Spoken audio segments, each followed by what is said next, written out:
You know, when I originally started this channel, my goal was to be a guru, but I don't really feel like a guru. I need to get to my roots. I'm gonna ask, what is a guru? Okay, a guru, a spiritual teacher, especially one who imparts initiation. Okay, I know what I have to do. Hey guys, what's going on? It's Jack from Keylitic, and today we're going to be going on a spiritual quest as I read to you a passage from the Art of War. So, please, get your salt lamp rocks ready. Put on your nicest pair of overpriced non-prescription glasses.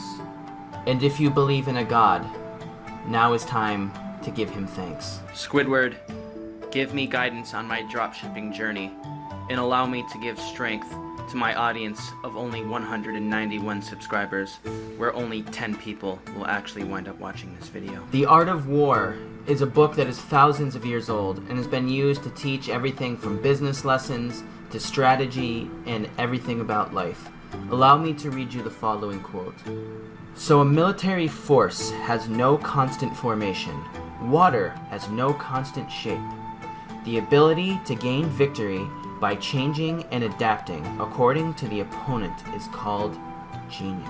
So, what does this quote mean, and how can we apply it to our dropshipping business? You see, the key... What, Ma? What? I'm not hungry. I'm trying to be a guru. God! Okay, that's enough of channeling my inner guru for one episode. Let's actually get down to business. There's a lot of similarities between war and business. The main one is that both rely heavily on strategy and optimizing your resources as efficiently as possible. There's several examples, both in literature and in real-world battles, where the army that had the least amount of resources was still able to win. Why is that so? While yes, the opposing military may have more men, may have more firepower, and may have overall more resources, but that does not always make them win. Yes, they have an advantage, but that doesn't always mean victory. So, if you're the smaller military or you're the smaller army, which you are as a dropshipper, competing with these dozens and dozens of other large dropshipping stores and other real brands like Amazon and like eBay, why do you think you can employ the same strategies as them and see the same results as them? And then we even have to compete with smaller dropshipping stores just like our own, where you have 10 people who may have sticks versus another 10 people who may have sticks. At that point, it's a 50-50 toss-up of who might win. There's really no way of knowing. So, you need to make sure you're strategizing correctly. So, how do we do that? We're going to talk about a couple of different methods of how you can properly strategize right now. Really, the most two important things we need to do are all right here in this quote already. The first thing is we need to make sure we're changing and we're adapting to what our competition is doing.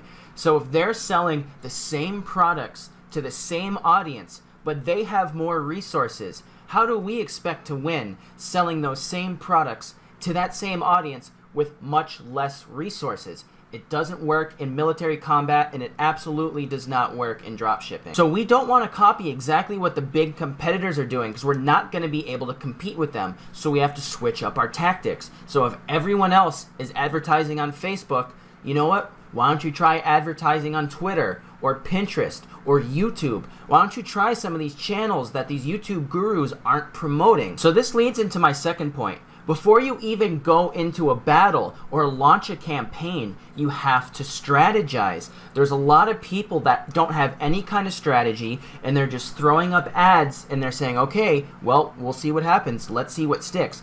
If you do that in military, let me know how that battle goes out for you. Why do you think using that same tactic would work in business? It doesn't. The main point here is really all about collecting and consuming information. Those who hold the most power win, and those who have unique power is what gives you a competitive advantage. So if you're watching two dropshipping YouTube channels that each have 50,000 subscribers, that means there's 50,000 other stores that are getting that same information as you and that same value as you that they're all going to apply, and they may have more of a budget to apply it better than you. So while yes, you should absolutely keep watching the YouTube channels you're watching and keep getting new information and trying it on your stores and in your marketing, It's also important because now you know what your competition is doing, and you can try and one-up them that way because you know exactly what their strategies are going to be now because that's what they're doing. But I challenge you to get off the dropshipping YouTube game and find another industry. Maybe it's affiliate marketing. Maybe it's Amazon FBA. Maybe it's even software or blogs. Learn how these different channels and different methods and different business models are marketing their businesses. And why don't you do some research on Twitter ads or do some research on Pinterest ads? They might be too expensive. I wouldn't really do it, but that's not the point. Look into different areas where you can advertise your business where your competitors are not. And that's going to give you an advantage. And that's what this quote is all about. If you can constantly change to your competition and be ready to see what they're doing and make an impact and make a change, that's how you're going to win. So here's the challenge I want to give you. I want you to look into one business model that is not drop shipping and one marketing channel that is not Facebook and is not Instagram, and learn about them and see if there's any ways you can pull what you learn from those different areas into your own business, because those are the things that are going to give you an advantage over your competition, because you're going to have more resources to work with. Despite maybe being a smaller team and having less money, you're going to have more firepower, and that's coming from your strategies and that's coming from your different marketing channels. Guys, that's going to wrap up the video. I want to thank you so much for watching. If you enjoyed the video, please drop a like. Also, make sure you're subscribing to our channel. We've picked up maybe 50 subscribers just this past week alone, so it's slow growth, but it's growth nonetheless. I also highly recommend you like Keylitic on Facebook. You should also join our Facebook group, which is the Product Research Group sponsored by Keylitic. Links to both of those things will be in the description. And if you want to learn about product research and how my clients and my customers have made thousands of dollars every month in their dropshipping stores from product research, please watch that series as well. The link will be there as well. Thank you so much. I'll see you on the next one. Peace!